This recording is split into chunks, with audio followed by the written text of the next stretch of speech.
Don Waddell is making moves. I'm not convinced they're the right ones. Let's talk about this Charlie Coyle trade on this episode of Locked On Blue Jackets.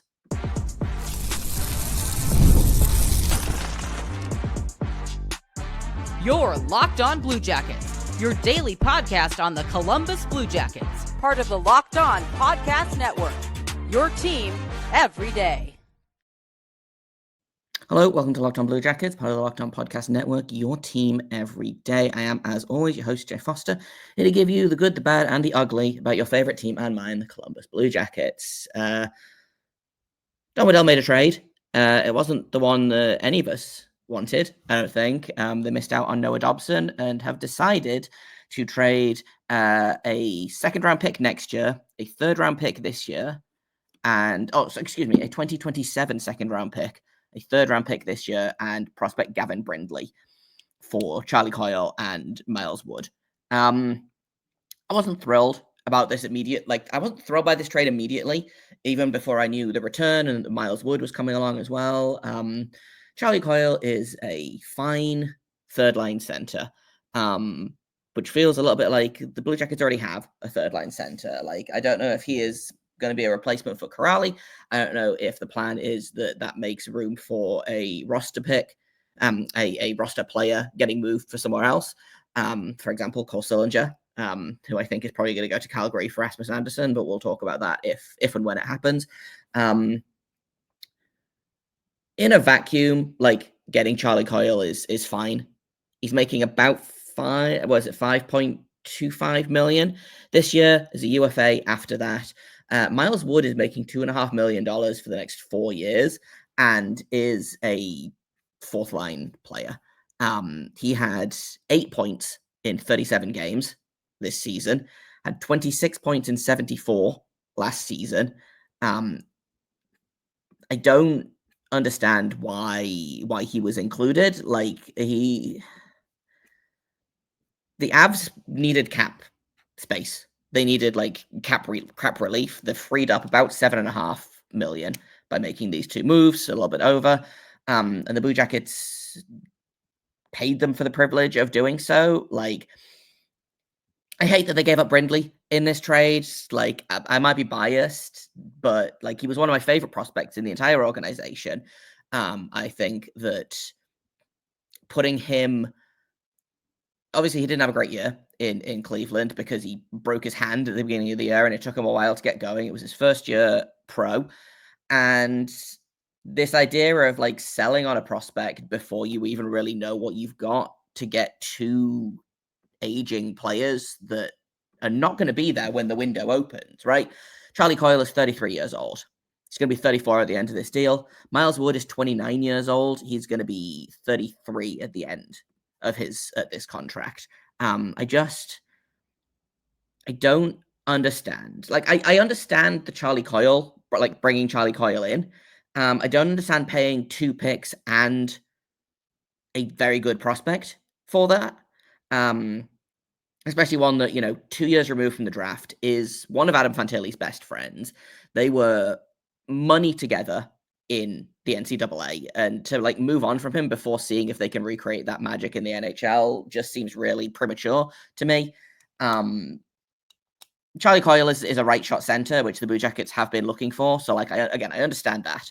The Miles Wood addition makes no sense to me. I assume that's why the Blue Jackets added more to this deal. I don't know whether the original deal was Coyle for picks, and then they decided, we'll throw in Miles Wood and we'll take Gavin Brindley for our trouble. I don't know if it was Coyle for Brindley and then they added picks for Wood, but this just feels like a bad trade. Does it make the team better on the ice immediately? Maybe a little bit. Charlie Coyle is a fine middle six player, right? I don't know if they want to try him on that second line wing spot with Fantilli and Johnson. I don't know whether they want him at 3C so they can move Sillinger to wing. I don't know, but it just feels a little bit like bringing in veterans for the sake of bringing in veterans, which I don't love as a concept, especially at the cost of some of the more promising youth in this team. I don't think Waddell is done. I think there are going to be more moves to be made. I wish I could be more enthusiastic about this. Like I looked at all of the things and I was like, man, am I being like unfair just because I really like Gavin Brindley? But like Miles Wood is a fourth liner. Like my guess is he's potentially like the Danforth replacement, or the JVR replacement. Like he's he is a replacement older guy, that has never really been a difference maker. Former fourth round pick. Career high is 32 points, which he had in 2017, 2018 with New Jersey.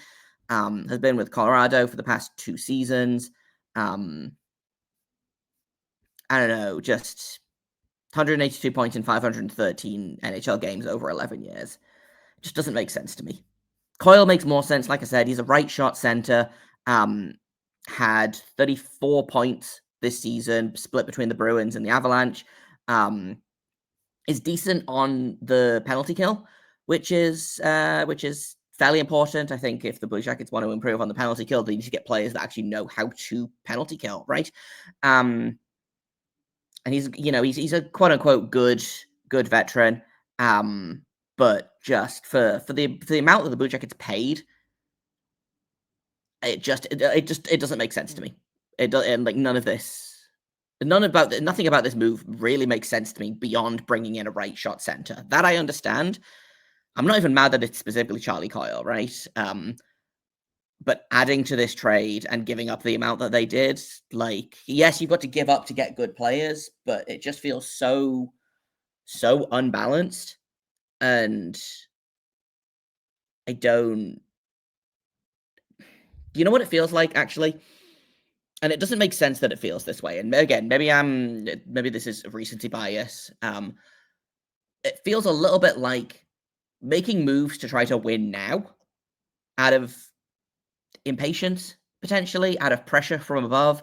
The Blue Jackets overachieved this season, obviously. I think there's pressure to take another step forward this year to actually make the playoffs.